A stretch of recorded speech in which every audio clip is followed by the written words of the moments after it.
Hey there, thanks for tuning in to another one of our leadership vlogs.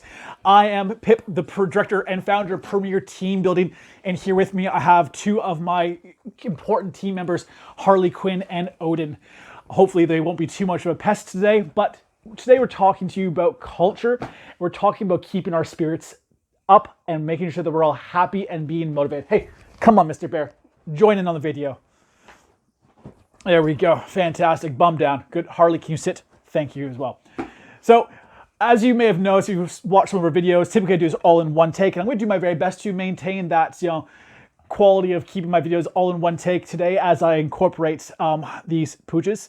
Harley, yes, that's you. It's you in the camera there. I know. All right, I'll hold your hand. These are my isolation support dogs. They're helping me and my team get through these challenging times as we have to work more remotely. We're not in the office, and we're spending more time, with one another. During your Skype and Zoom meetings, I strongly recommend, if you possibly can, incorporate your animals. Allow your team to know who your emotional support animals are during these challenging times. Most of us are going to be really relying on the connection we have with our pets and with our loved ones to make sure we get through these challenging times. So rather than hide the fact that you have a big fluffy bear as one of your isolation support animals, I strongly recommend you incorporate them as much as you possibly can during your Skype and team video conferencing. It's really going to allow your team to connect with you, and it's going to help people understand how you're getting through these challenging times. Hello, Mr. Bear. I love my dogs to bits. They've been a huge help during these challenging times. I don't know where I would be personally without them by my side, and it's a huge benefit to your team if you can also incorporate their pets into your meetings. It really just creates a community.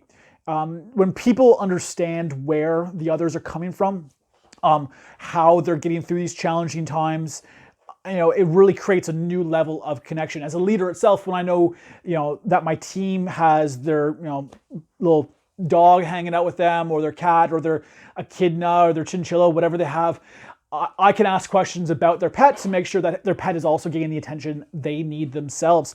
Recently, we released a team health check form. A couple of questions were about the animals they have at home and whether the animals are getting the attention that they deserve during these stressful times, because we all need to unite. I need to make sure my dogs are getting their walks because it's getting me outdoors as much as I possibly can. If we have to go to complete lockdown, I've got tons of toys where I can play in the backyard with my dogs to make sure that I'm keeping my morale up as well. And that's why I really recommend during your video conferencing, find ways to incorporate these animals. Let everyone know who's on your team. As a leader, I've always recommended that you should know who your support team is: wife, partner, husband, spouse, children, fur babies, slimy babies if they have snakes or different things, tadpoles, I don't know. But I've always felt it's very important that as a leader, I know who is supporting my team.